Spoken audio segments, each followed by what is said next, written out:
we had a huge budget. We could have done so much more, but the story needed to stay inside the elevator, feel trapped just like they did. So we chose to film it there, and that's sort of how the idea came about.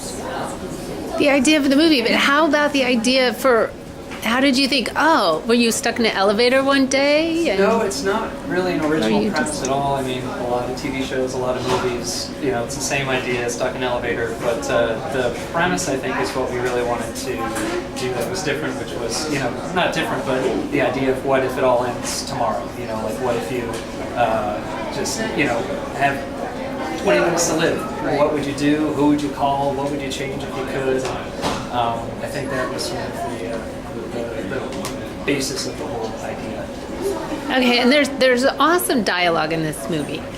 Did you switch the order? I mean, I just imagine a writer sitting in a coffee house coming up with all the dialogue in different days, different times, and then he smushes all these thoughts all together in no particular order. Did you have an order? Did you have a purpose behind them? Originally it was about a 4-hour, 5-hour epic elevator movie, and I think Dana was saying that's a bit too long, gotta cut it down. So no, I think it's just you get in the minds of the characters and how they would talk to each other, and if one character says one thing, what would the other character say back, and try to keep it exciting and pleasing to the ear, and it sounds nice, and keeps people's attention hopefully, and it's I guess just trying to make it work.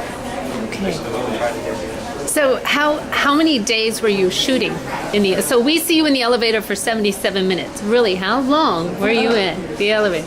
Well, it was miraculously shot in 5 days.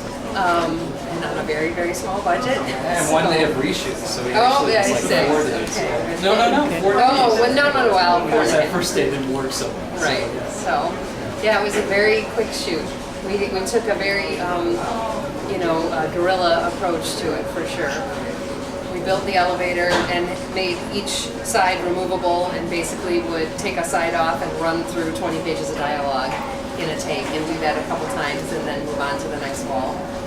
Take that wall off, run through 20 pages. So it was a different approach for sure. My AD was like, how are we going to do this in 5 days? But we did. There's a wonderful set design.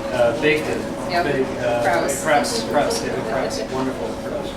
Any tips for other filmmakers out there?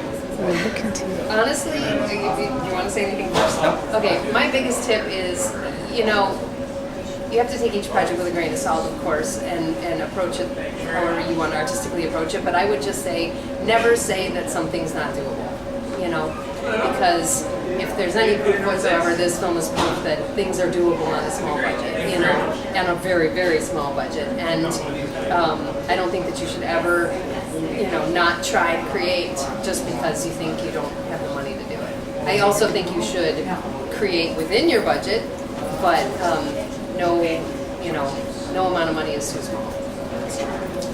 Tip. Anything to add? What she said. Ditto. Yeah, that was good. We know who wears the pants in this team. We're both wearing pants. Hi, Dana. Hey! All right, I will let you guys go. Thank you so much for the interview.